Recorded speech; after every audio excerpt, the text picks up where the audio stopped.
Hello everyone, welcome to my channel. I am Thea or Satete-chan, and today I am making a video about K-dramas.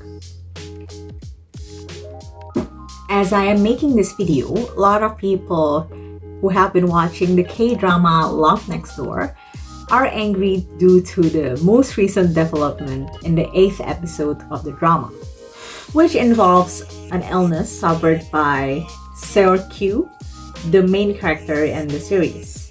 A lot of people were wondering whether Love Next Door, a show which has been praised for its realistic portrayal of real-world problems, suffers from the same diseases as other K-dramas.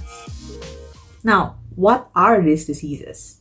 Today, I'll be voicing out 3 problems with today's romantic K-dramas and how I think these K-dramas can actually improve. Problem number 1. Underused and underdeveloped vehicle/premise of the series. Over the years, I have seen many K-dramas with great premises, with unique settings. For example, in Startup, the series' very first episodes opens up with our main character, Seo Dalmi, played by Bae Suzy, coloring her leather shoes with her black pen inside her bathroom. The reason is simple. She's poor, but she needs to look presentable as she's going to the event as someone who wants to start her own startup. One thing led to another. She bumped into Han Ji-pyong, an investor who is secretly her childhood pen pal. She also met Nam Do-san, an engineer who was hired by Ji-pyong to pretend to be her childhood pen pal, so Ji-pyong can simply avoid the mess. For the first few episodes, we got introduced to the background of all these characters and also their hopes and dreams. Viewers were brought into this world full of dreams. We were taught business terms like sandbox, angel investor, and it's all very interesting. And because of that, this K-drama had its own unique selling point. However, as the episode goes on, their dreams and the startup plot felt like it was reduced to mere plot vehicles instead of the main content of the plot, and it was replaced by the love triangle of the characters. Now, don't get me wrong, the plot about their business still progresses, but the startup plot ceases to add meaning to their character. Along with this, the conversation around the series now were narrowed down from talking about how the series gave insightful information about startup, about businesses, and how unique the show is. And the conversation was instead reduced to only one question. Will Dalmi end up with Ji-pyong or with Do-san? What a shame. In a more recent K-drama, Forecasting Relevant Weather, our 2 main characters work in a national weather service. Now, this is integral to the plot of some episodes. For example, in the first episode, Ha-kyung, our female lead played by Park Min-young, quote-unquote competes with Shi-woo, played by Song Kang, incorrectly predicting that day's weather. Ha-kyung's approach was more strict and quantitative, while Shi-woo used his gut feelings. I remember being on the edge of my seat to see whether it rains or not. And it rained in accordance with Shi-woo's prediction. In another episode, we saw the significance of a weather warning issued by the National Weather Service. Certain warnings can halt fishers' activities and people weren't able to work. This shows that their work really matters and that in their field, accuracy is imperative. However, again, as time goes on, these aspects, while it still pops up, cease to have significance on the character development of the main character. At the end of the day, most of the screen time is spent on personal problems of the relationship, and the initial premise, that is their workplace and their job, takes the back seat. Consequently, audience like me who are hooked with the initial premise and vehicle, which are usually very unique, were disappointed and became bored as the series went by. I still did finish the series, but I wasn't as invested as I first started the thing. Now, let's go to problem number 2. Overused tropes which doesn't fit. As we know, there are many movie tropes in a romantic series. Enemy to lovers, friends to lovers, love triangles or rectangles, contract/fake relationship, rich person with a poor partner, etc., etc. These are long-standing tropes which have been used in mediums all over the world. But for some reason, I've observed that K-dramas are more likely to be tied to such stereotypes in comparison to the usual series. In Indonesia, for example, there's an upcoming movie called Love Isn't As Pretty as Korean Dramas. Now, why is this? I believe that there are 3 factors which caused Korean dramas to be very much linked to cliches and tropes. First, Korean dramas are churned out consistently. Every week, there's something new. When one drama ends, another takes its place. For example, in 2024 alone, in Netflix, the weekend spots were held by My Demon, and then Queen of Tears, and then today, by Love Next Door and Romance in the House. Second, I believe that it also matters that the K-dramas are produced by the same channels. TVN, GTBC, KBS, FSBS, and MBC.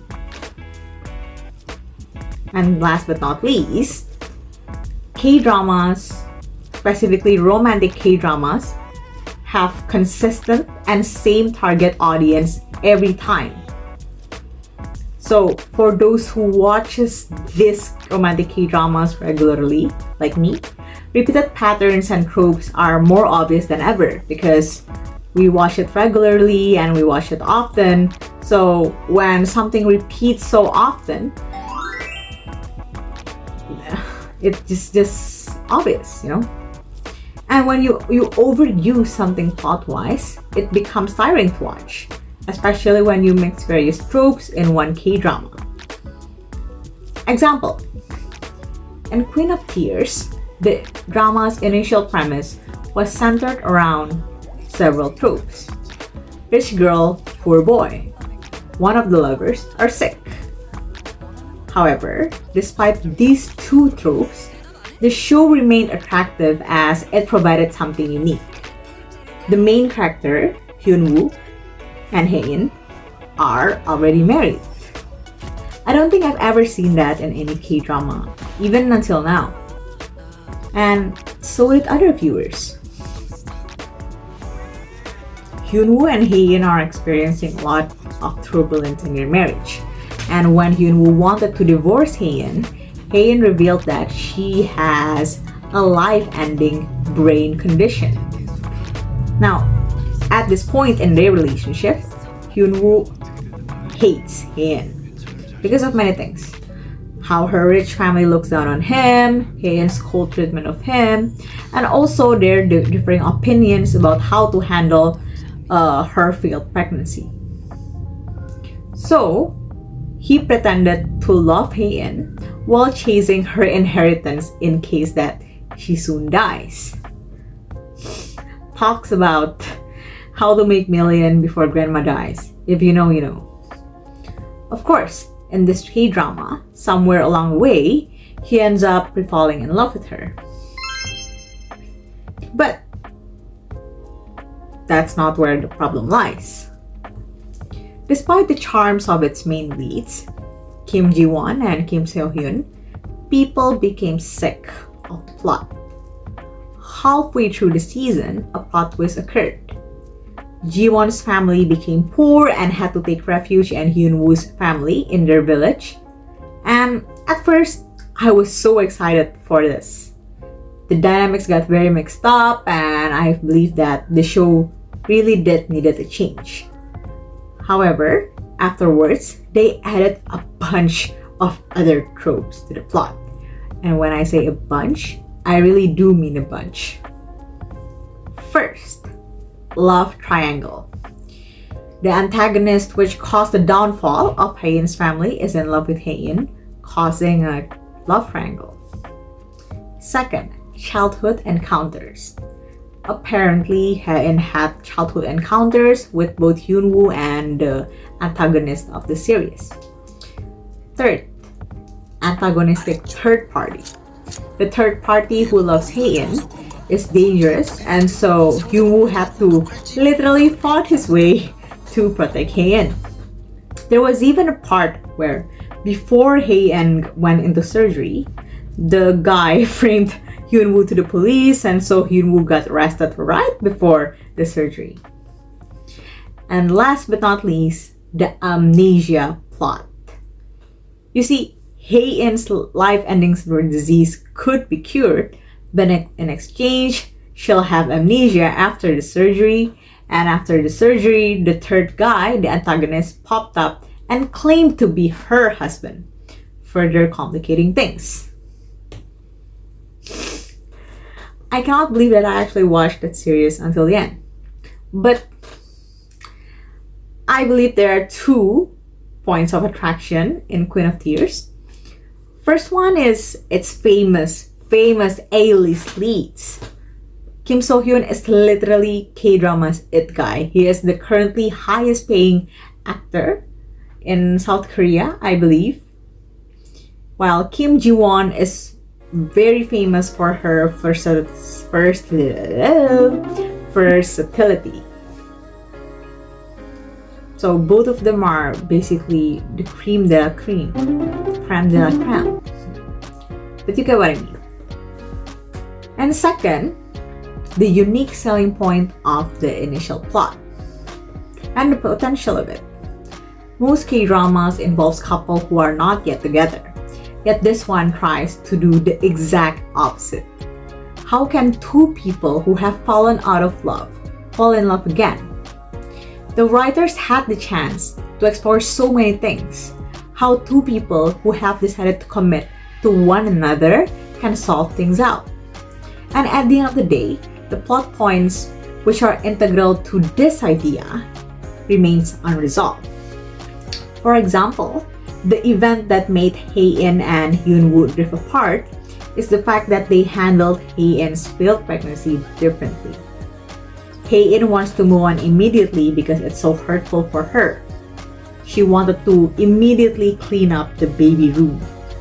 But Hyunwoo thought that Haein wanting to move on like that means that she didn't care about their baby. Now, they never actually had a talk about this. Even until the end, until they fell in love again, they never actually had a plot resolution for this giant fight between them. Most of the plot resolution around the series revolves around handling the antagonist and his even evil allies, and also handling the tropes which are thrown by the writers at the end of the series. I believe that at the end of the day, out of the 2 factors that made Queen of Tears initially really attractive, the viewers remained only for the actors, but not for the plot. Now, the last problem that I want to rant about is problem number 3. That is the second lead syndrome. In a K-drama, it's very common for writers to have a placement of the following template. The first male lead, the first female lead, the second male lead, the second female lead. This kind of template limits the possibility of the outcome of the romance story. Usually, K-dramas go with the classic route. First female and the first male lead will get together. Despite any triangle or square or rectangle love which might have occurred during the series, the second lead don't get a chance. This is why Nam Do-san and Han Ji-pyong, between the two of them, Seo Dal-mi has never had a spark for Ji-pyong, no matter how attractive he is. I wonder why. This also happens with Nevertheless, starring Han So-hee and Song Kang as the first couple. Throughout the series, the viewers were given glimpses of all the red flags that Song Kang character have. Now, the alternative to Song Kang is another character who is very nice, very polite. He works hard, he has his own shop, with no red flags at all. But despite all the flowers and the green flags given to the main character by this second lead, somehow, Han So-hee's character is more attracted to the walking red flag that is Song Kang. Same goes to Boys Over Flowers, where Lee Min-ho's character is literally a bully, and a bully who drove a student to become suicidal at that. But of course, our main character, Gum Jan-di, is drawn to him aside from the kinder second lead. So,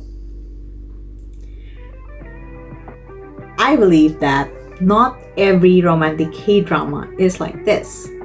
Most notably, the K-drama 2521, also starring Nam Jo-hyuk and Kim Tae-ri as the female lead, had an ending where the main characters did not end up with one another because they were busy chasing their dream. But regardless of the fact that they did not follow the usual formula that K-dramas have, the K-dramas was received even more positively due to its refreshingly realistic life lessons. In another K-drama named Hometown Cha-Cha-Cha, there were some tropes which were used, such as tragic characters past before the character became someone who is kind to everyone. If I'm not mistaken, the main leads have also met in the past, so there were some tropes, I guess. However, the usage of these tropes does not sour the entire bowl, as the plot stays true to the initial premise. That is, a young dentist tries to adapt to a life in the countryside and fell in love with the male lead in the process. Throughout the whole series, we got glimpses of how the female lead, played by Shin Min-ah, had character development not only through her interactions with the male lead, but also with the things that she experienced in the village. This K-drama further cemented Kim Son-ho's position as the people's darling and received universal acclaim until the end. In conclusion, while romantic K-dramas have brought global audiences unforgettable moments and swoon-worthy couples, they often fall into predictable patterns that can hinder the overall viewing experience. You can only watch it too many times before it gets predictable. Now, whether it's the underdeveloped plots, overused tropes, or the frustration of the second lead syndrome, these issues prevent many K-dramas from reaching its full potential. However, there are also shows like 2521 and Hometown Cha-Cha-Cha, which offer us glimpses of how the genre can evolve by focusing on genuine character development, fresh narratives, and also breaking away from the traditional romance formulas. I also hope that Romance Next Door, despite incorporating a common trope of the female lead sickness, does not pour any more tropes into one series and just like stick true to what makes the series attractive. How the audience can relate to the problems faced by the characters and also the sweet moments shared by the main leads. If more dramas can embrace these changes and stick true to the premise that they offered in the first place, I believe that we can hope for richer and more diverse storytelling in the future. So I do believe that there is hope after all.